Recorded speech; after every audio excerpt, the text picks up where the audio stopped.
Biblical giants, Nephilim, believed to be alive in Solomon Islands. They can't hide this. Giant skeletons are found across Solomon Island.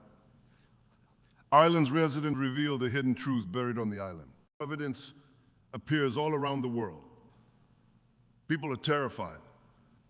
They can't believe what they witnessed. What is the meaning of this? Why didn't we know about this earlier? Religious people believe there is a metaphor behind finding this shocking secret. I invite you to watch until the end of the video to know what they found on Solomon Island. Mysterious skeletal remains of what appears to be a 3,000-year-old giant have been unearthed on a South Pacific island. But the bones discovery has rattled local archaeologists, who say poor treatment of the remains may have lost vital information. Little is known about the highly unusual find, which includes a skull bearing strange holes drilled into its cheekbones, with authorities keen to keep the controversial discovery under wraps.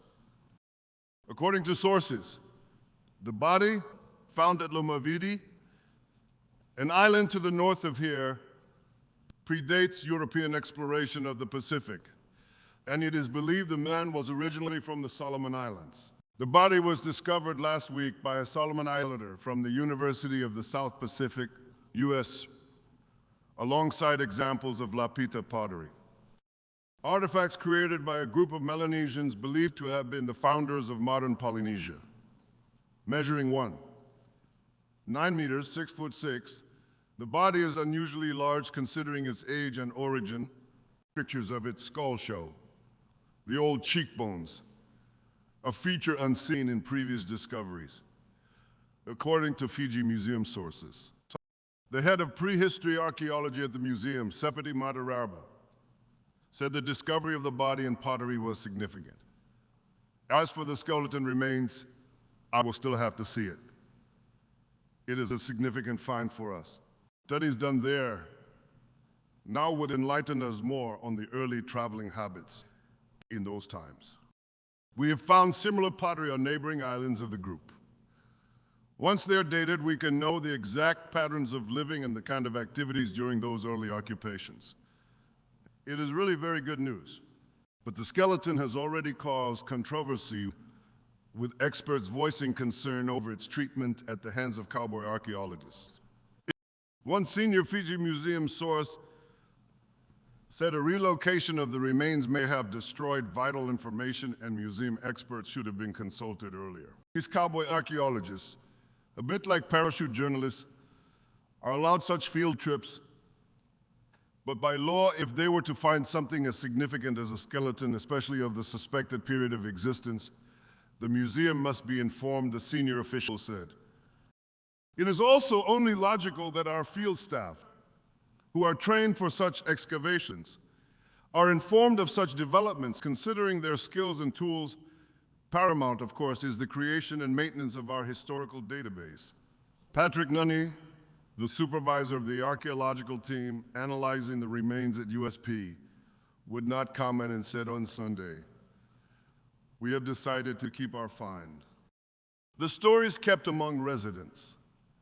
The native people who have inhabited the Solomon Islands for thousands of years have passed down traditions and oral stories of giants living in the land, much like many other cultures from around the world. And these people living on the island still believe that these giants exist today.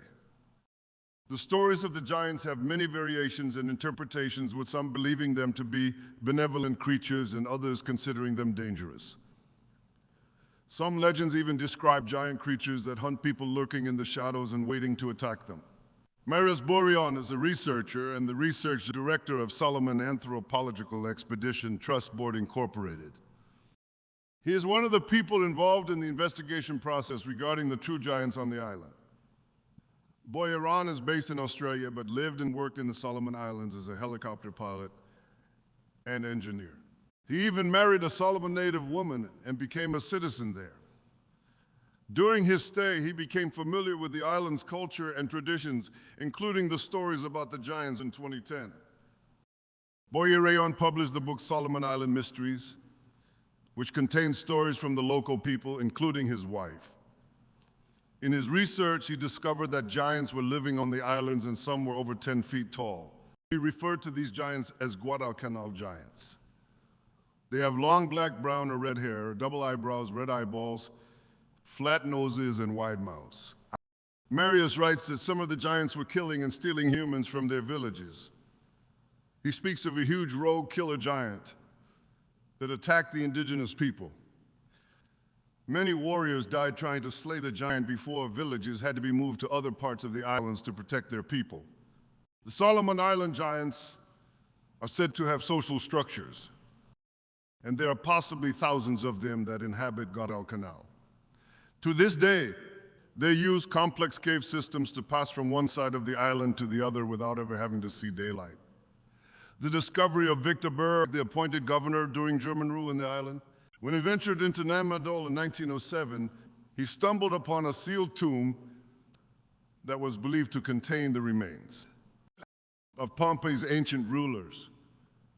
To his surprise, he found skeletal remains that were significantly larger than any he had seen before, indicating the presence of a race of giants standing at 10 feet tall. This discovery led Berg to wonder about the identity of these giant rulers. However, a violent storm that hit the island on the night of his discovery, accompanied by the sound of conch shells and glowing orbs in the sky, left Berg dead the next day, leading the locals to believe that Nan Madol was guarded by supernatural forces. After World War I, Japan took control of Pompeii, and they also began to investigate Nan Madol. According to remaining sources, Japanese scientists discovered that the ruins of Nan Madol, built on top of coral reefs, were just a small part of the puzzle, and that Nan Madol extended deeper into the ocean, forming an entire sunken city. It was here that the Japanese purportedly discovered massive platinum coffins on the ocean floor, which contained the remains of giant humans standing 10 feet tall when broken open due to the loss of many Japanese records from the area during World War II. The details of Japan's rule over Pompeii are fragmented. What is Nephilim? The Nephilim are mysterious beings or people in the Hebrew Bible who are described as being large and strong. Hebrew word Nephilim is sometimes translated as giants and sometimes taken to mean the fallen ones' origins are disputed. Some view them as offspring of fallen angels and humans. The Nephilim, the product of the sons of God, mingling with the daughters of Adam. The great biblical giants, the fallen ones, the Rephaim. These descriptions are all applied to one group of characters found within the Hebrew Bible. Who are the Nephilim?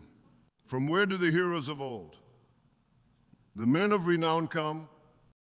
Genesis 6:1-4 tells the readers that the Nephilim, which means fallen ones when translated into English, were the product of copulation between the divine beings and human women. The Nephilim are known as great warriors and biblical giants in Ezekiel and Numbers. It was once claimed that the mating of the sons of God and the daughters of Adam that resulted in the Nephilim caused the flood, and this caused the Nephilim to have a negative reputation. This was believed because the next verse, Genesis, is the introduction to the flood narrative, and because their name means fallen ones. It is unlikely that this interpretation is correct, because Genesis 64 presents nothing but praise for the Nephilim and no criticism is present. In addition, the name Fallen Ones is likely a reference to their divine paternity transforming, falling into the human condition, albeit an almost superhuman condition. GIDNT's building. The idea of giants has been present in many cultures throughout history, from the biblical account of the Nephilim to depictions in ancient architecture and cave writings. The legends about these creatures may be a remnant of the time when fallen angels coexisted with humans, which led to the birth of the Nephilim and the subsequent appearance of giants in various parts of the world. The sheer amount of legends and stories about such beings across cultures suggests that there may be some truth to the idea of fallen angels and their influence on the world. The legend of Solomon Island giants is only one piece of this larger puzzle. The relationship between giants and pyramids in different cultures is also an interesting topic. Many ancient societies around the world, such as those in Egypt, China, Mexico, Iran, Iraq, and Cambodia, built pyramids suggesting that something was happening on Earth in those days. Even more intriguing, these cultures all have stories and depictions of giants. It is possible that these societies had contact with each other and that the giants played an important role in the construction of these pyramids. Let us take, for example, the pyramids in Mexico. Missionaries in New Spain and New Hispanic historians chronicle stories saying that in ancient times there were giants in the land now known as Mexico. They called them Clitamitzin, a term used in Mesoamerican mythology. For people of great height, the friars were looking for explanations for the large buildings dedicated to the indigenous gods. According to the Journal of Mexican Archaeology, the evangelists attributed the construction of the largest pyramid, such as that of Calula, to the giant. The Bible gave the missionaries the idea that the creators of these great buildings could be beings like those described in biblical passages. The Goliath against which David fights, or other stories where the triumph of a person is an individual superior in size and strength. A story by Friar Andres de Olmos, famous for his work as a philologist of the indigenous groups, tells that in the palace of the first viceroy of New Spain, Antonio de Mendoza, bones of a human foot were found where each toe measured almost the palm of a hand, like the Bible. The story of Noah and the flood. The giants perished in the catastrophe of Athanasia, a great flood in the mountainous area of Tlaxcala. Another ancient megalithic structures that are believed to be built by the giants are the unbelievable structures made from enormous basalt, the stones in Namadol. In the island of Pompeii, the walls are standing as high as 58 feet tall and measuring as much as 17 feet thick. Columns and buildings all made from stone, which weigh anywhere from 5 to 50 tons, stacked in the manner in which one might construct a log cabin. Astonishingly, it has been estimated that over 7,500,000 tons of stone were used in the site's construction. The labor and effort needed to build these structures are so massive that it couldn't be done by ordinary humans. It was widely believed that this could have only been built by giants. What is the end? To get a realistic idea of the end times, we must go to the teaching of Jesus. He told us in Matthew, "Blessed are the meek, for they shall inherit the earth." This passage from Jesus' Sermon on the Mount is often quoted but seldom understood. The meek are those who show the fruits of the Spirit: kindness, humility, understanding, and love towards their neighbor, are not violent, selfish. They are the ones whose souls are healthy and who, on the death of their earthly body, will be given new bodies like that of the heavenly man. 1 Corinthians 15:42-52, those bodies will be perfect and neither male nor female, as they will be eternal with no need for procreation. The souls of all others will be destroyed in hellfire, so that not even a memory of them will remain. Matthew 10:28, they are the arrogant, the greedy, the violent, and all those who have denied God and the teaching of Jesus. So in the final days of our times, the meek still on earth will be taken. In Matthew 24:39-40, that is how it will be at the coming of the Son of Man. 2 men will be in the field. One will be taken and the other left. 2 women will be grinding with a handmill. One will be taken and the other left. Those taken will be given their new heavenly bodies and transferred to another dimension to be with all those who preceded them. We are told that a barrier exists that prevents anyone crossing from one dimension to the other. In the final days, all those left on earth and all man-made structures will be destroyed, and God will create a new world where all will be aware of His presence and His love. Then the barrier between those in heaven and those on earth will be removed, so that those who had healthy souls and were given a new heavenly body, the meek, will return to inherit God's new earth. In Psalm 37:9-11, for evil men will be cut off. But those who hope in the Lord will inherit the land. A little while, and the wicked will be no more. Though you look for them, they will not be found. But the meek will inherit the land and enjoy great peace. In Psalm 3:7-9, the righteous will possess the earth, and they will live forever on it. Prepare for end time. Here's a prophecy from the Bible about what the world will look like shortly before the return of Christ. As you read through it, try thinking about what you need in order to survive it. I looked when he opened the sixth seal, and behold, there was a great earthquake, and the sun became black as a sackcloth of hair, and the moon became like blood, and the stars of heaven fell to the earth, as a fig tree drops its late figs when it is shaken by a mighty wind. Then the sky receded as a scroll when it was rolled up, and every mountain and island was moved out of its place. And the kings of the earth, the great men, the rich men, the commanders, the mighty men, every slave and every free man, hid themselves in the caves and in the rocks of the mountains, and said to the mountains and rocks, fall on us and hide us from the face of him who sits on the throne, and from the wrath, for the great day of his wrath has come. And who is able to... Revelation 6:12-17, even if you stockpile enough survival rations to fill an Olympic-sized swimming pool, built a bunker that could withstand a nuclear holocaust, and hoarded enough guns and ammo to fend off the standing army of a small country. Even if you stockpiled enough survival rations to fill an Olympic-sized swimming pool, built a bunker that could withstand a nuclear holocaust, and hoarded enough guns and ammo to fend off the standing army of a small country, it won't be enough. When the great day of his wrath has come, when the earth shakes the mountains and the islands out of place, when stars fall from heaven and the sky recedes like a scroll, when kings and slaves alike cower in fear at the judgment God is raining down on a corrupt earth, all the physical preparation in the world won't make an ounce of difference. Being prepared for the end times doesn't require exactly predicting the end times. Paul warned that the day of the Lord will come like a thief in the night. 1 Thessalonians 52 English Standard Version, we should certainly be aware that the day of the Lord is coming, and its sudden arrival shouldn't catch us off guard. 1 Peter 5:15, but Jesus himself told his disciples to stay alert, for you do not know what hour your Lord is coming. Matthew 24:42, and to be ready, for the Son of Man is coming at an hour you do not expect.